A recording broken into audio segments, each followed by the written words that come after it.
Good morning. Access academy की online classes में आपका स्वागत है। लास्ट क्लासेस में मैंने आपको कैश वाले ट्रांजैक्शन बताए थे। आज हम क्रेडिट ट्रांजैक्शंस के बारे में बात करेंगे। जो क्रेडिट ट्रांजैक्शंस होते हैं वो क्या हैं। क्रेडिट ट्रांजैक्शन के बारे में मैं आपको बता दूं बेटा। क्रेडिट का मतलब होता है उधार लेन देन। उधार लेन देन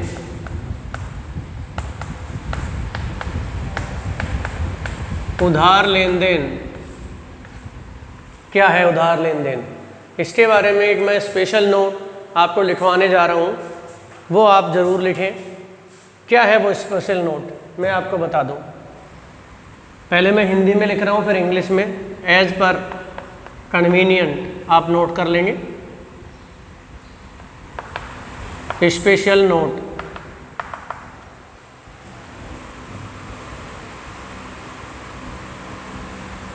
जब किसी माल या संपत्ति खरीदने या बेचने के लेन देन में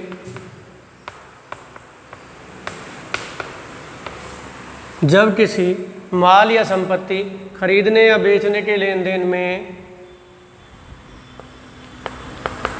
किसी व्यक्ति का नाम आ जाए,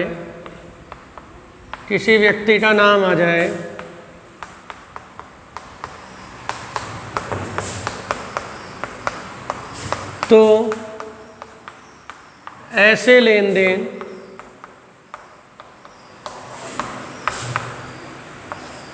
उधार माने जाएंगे।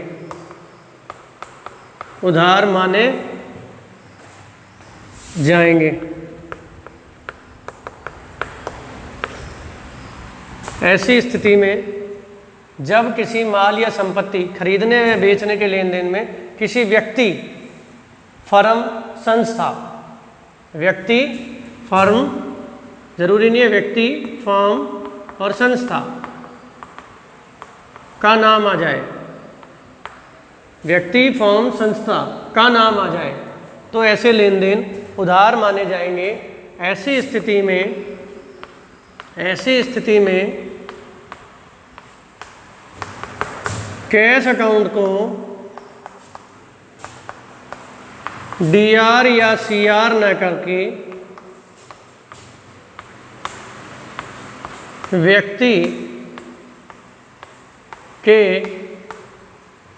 व्यक्ति के नाम के खाते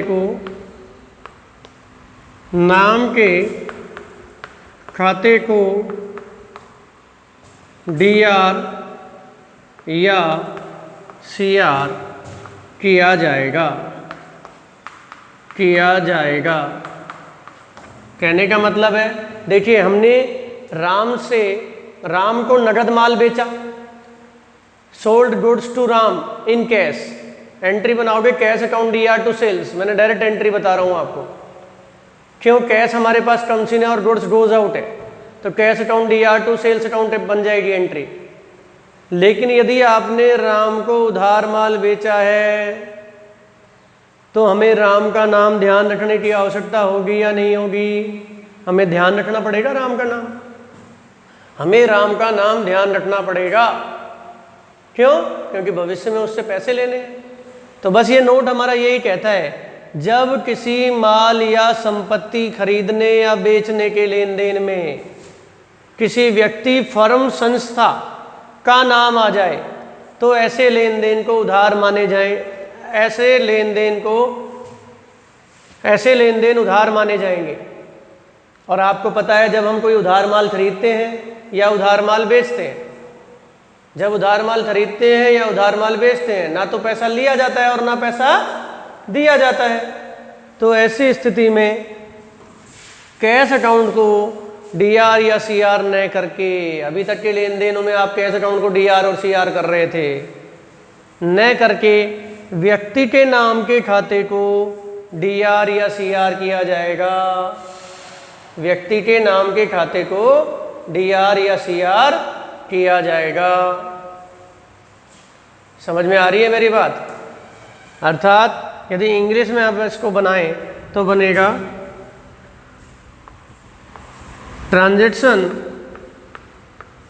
transactions of purchase and sale of goods and assets, goods and assets, given any person name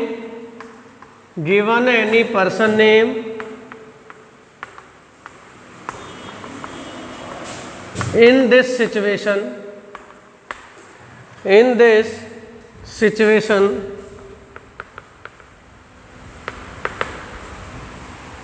these transactions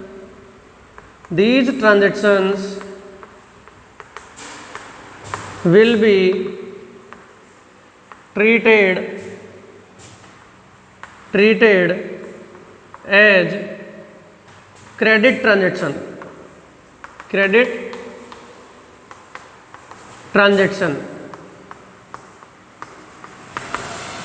and in this situation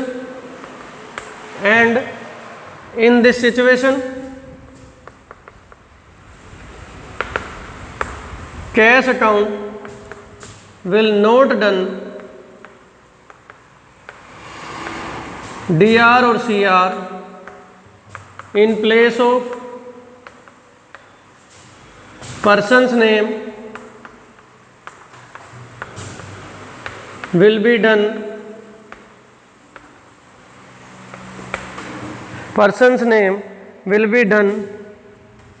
DR और CR। माल या संपत्ति खरीदने या बेचने के लेन देन में किसी पर्सन, फर्म, कंसर्न और कंपनी का नाम आ जाए,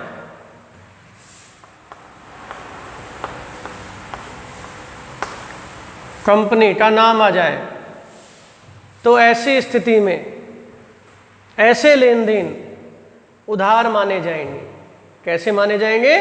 उधार माने जाएंगे। और आपको पता है ना तो कैश लिया जाता है और ना दिया जाता है। In this situation cash account will not done DR और CR। कैश अकाउंट को ना तो DR किया जाएगा और ना CR किया जाएगा। In place of persons name will be done DR और CR। ऐसी स्थिति में पर्सन्स नेम को DR और CR किया जाएगा। व्यक्ति के नाम को हमें ध्यान में रखना पड़ेगा। तो ये नोट आपको बिल्कुल अच्छे से माइंड में रखना है कि माल या संपत्ति खरीदने या बेचने के लेन देन में यदि किसी व्यक्ति का नाम आ जाए तो वो लेन देन उधार माना जाएगा। और ऐसी स्थिति में हम कैश अकाउंट को DR या CR ना करके व्यक्ति के नाम के खाते को DR और CR करेंगे। ये तो हुआ ये नोट, स्पेशल नोट जो मैंने आपको समझाया। अब इन पर बेस्ड मैं एक एग्जाम्पल्स आपको दूंगा, उनकी एंट्रीज मैं बनाऊंगा, आप उसको समझेंगे। वो इस रूल्स पर, ये जो स्पेशल नोट लिखवाया है ये एक रूल है जो ICAI institute of chartered accountant of India उसने बनाया है और उसे हमें फॉलो करना पड़ेगा, उसके अकॉर्डिंग चलना पड़ेगा। कारण मैंने बताया, कैश वाले ट्रांजैक्शन में पर्सन का नेम हम ध्यान ना रखें तो भी चल जाएगा, लेकिन क्रेडिट ट्रांजैक्शन में तो हमें पर्सन का नेम ध्यान रखना पड़ेगा। इसलिए हम पर्सन्स के नेम को DR और CR करेंगे। कैसे? देखिए, मैं आपको 4 ट्रांजैक्शंस बता रहा हूँ, उसकी एंट्री हम बनाएंगे, क्लियर हो जाएगा आपको। जैसे फर्स्ट ट्रांजैक्शन है माल खरीदा। कंपैरिजन जब हम करेंगे ₹10,000, माल खरीदा 10,000 रुपये। परचेज गुड्स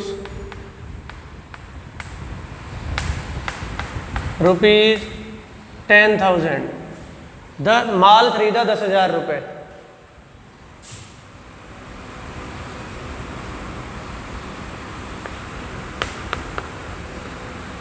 माल नगद खरीदा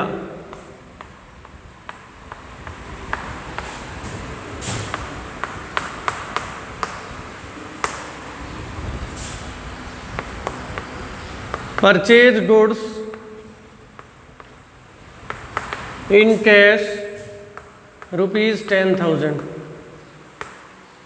परचेज गुड्स इन कैश ₹10,000। देखो difference between those transaction, in transaction के बीच में जब हम डिफरेंशिएट करेंगे, अंतर करेंगे, तो आपको बिल्कुल क्लियर हो जाएगा कि किस तरह के ट्रांजेक्शन क्रेडिट माने जाएंगे और किस तरह से कैश माने जाएंगे। इधर हम लिखते हैं राम से माल खरीदा, राम से माल खरीदा, राम से माल खरीदा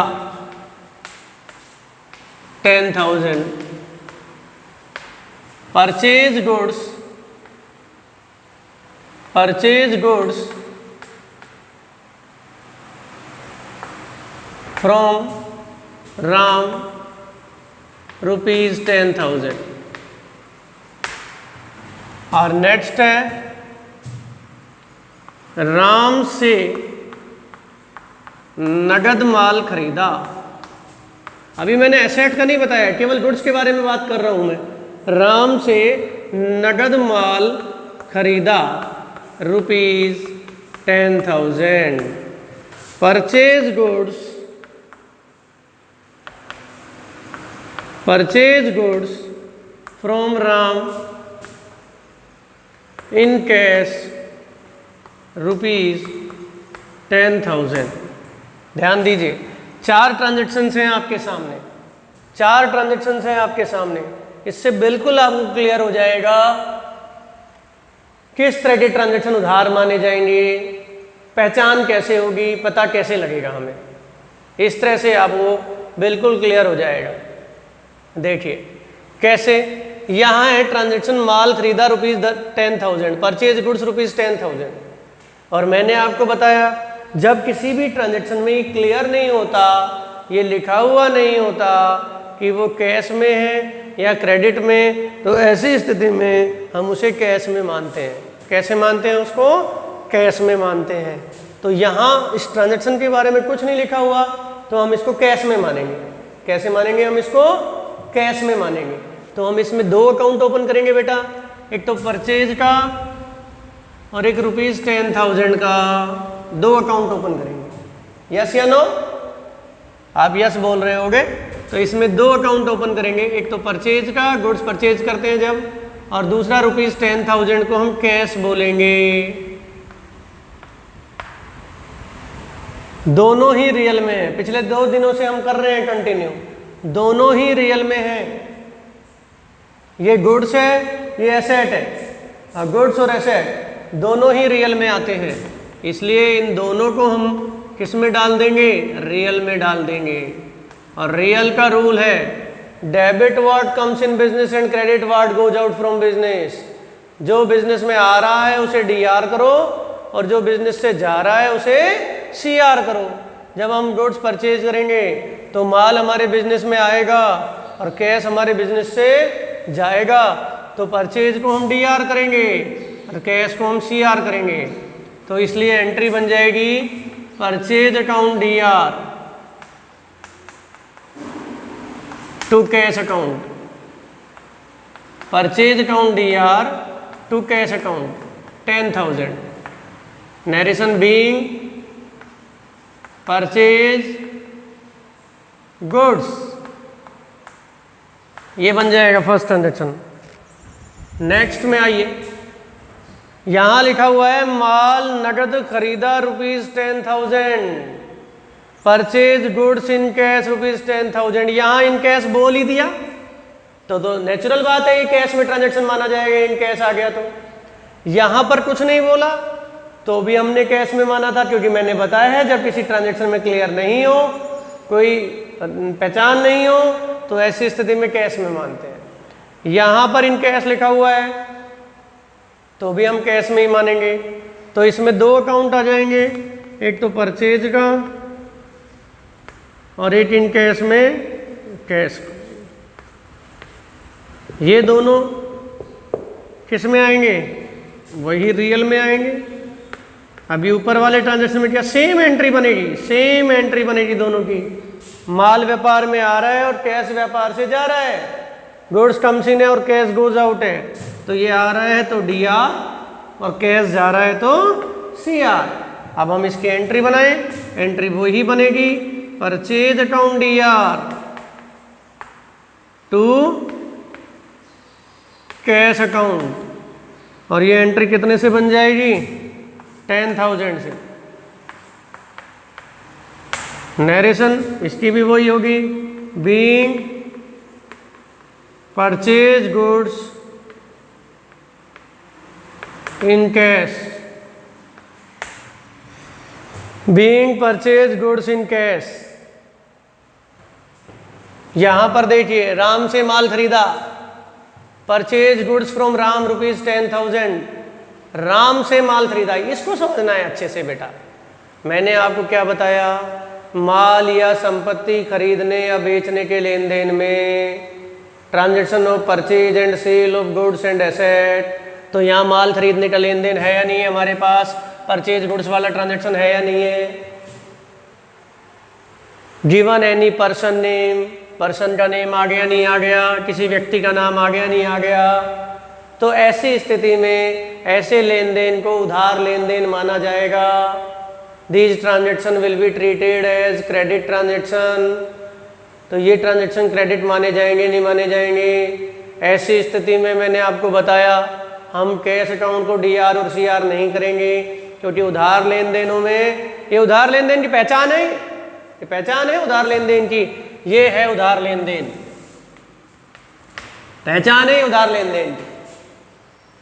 माल खरीद रहे हो या माल बेच रहे हो, संपत्ति खरीद रहे हो बेच रहे हो, एसेट खरीद रहे हो बेच रहे हो, गुड्स खरीद रहे हो बेच रहे हो, पर्सन का नेम आ जाए तो क्रेडिट ट्रांजैक्शन माना जाएगा, और ना तो कैश डी आर होगा ना ही कैश सी आर होगा। पर्सन के नेम को हमें ध्यान रखना पड़ेगा और पर्सन का नेम ही डी आर और सी आर होगा।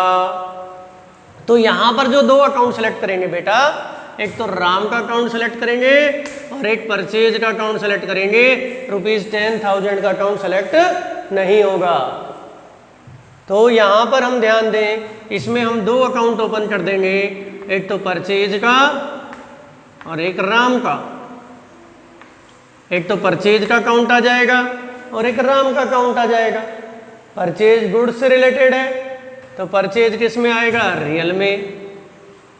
राम पर्सन का नेम है तो राम किस में आएगा, पर्सनल में।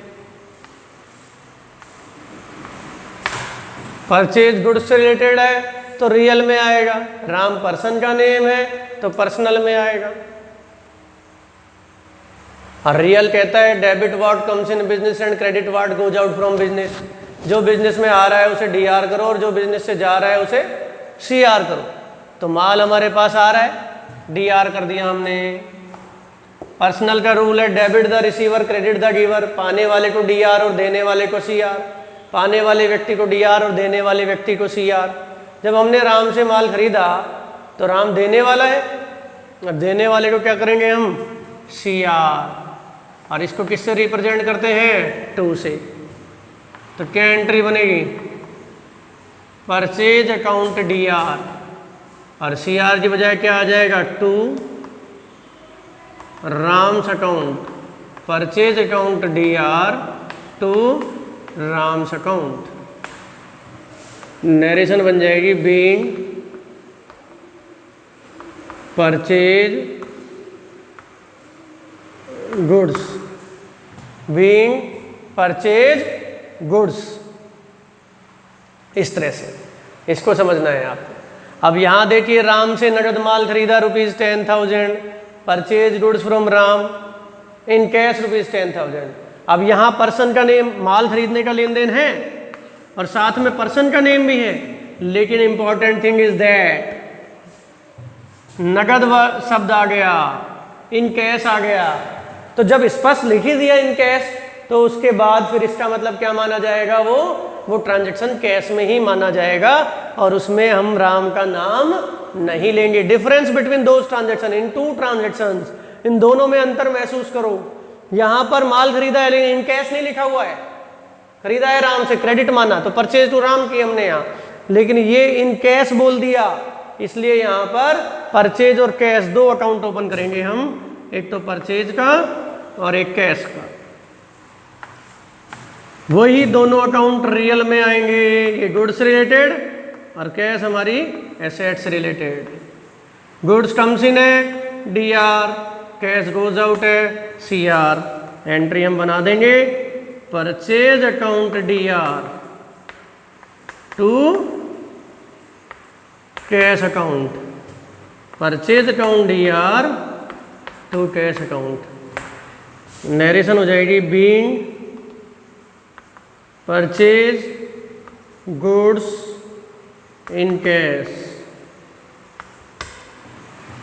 तो देखिए ये 4 ट्रांजेक्शन्स आपके सामने हैं बेटा, और ये मैंने आपको समझा दिए हैं। आज मैंने कंसेप्ट आपको बताया कि क्रेडिट ट्रांजेक्शन क्या होता है। इन चारों में देखो, इसमें कुछ नहीं लिखा हुआ तो कैश माना, इसमें इन कैश लिख दिया तो इन कैश कैश माना, इसमें गुड्स परचेज किया है पर्सन का नेम आ गया और इन कैश नहीं लिखा हुआ तो क्रेडिट माना। तो कैश अकाउंट डी आर और सी आर नहीं किया, बल्कि पर्सन के नेम को डी आर और सी आर किया, एंट्री बनाई purchase account D R to Ram's account. और यहाँ purchase goods from Ram in cash आ गया, इन कैश आ गया तो कैश में माना जाएगा, तो purchase account D R to cash account. तो आज के लिए इतना रखेंगे बेटा। यहाँ मैंने आपको क्रेडिट ट्रांजेक्शन क्लियर करा दिए हैं। ओके, कोई प्रॉब्लम है तो आप मेरे से पूछ सकते हैं, नेक्स्ट लेक्चर में आगे बात करेंगे। ओके।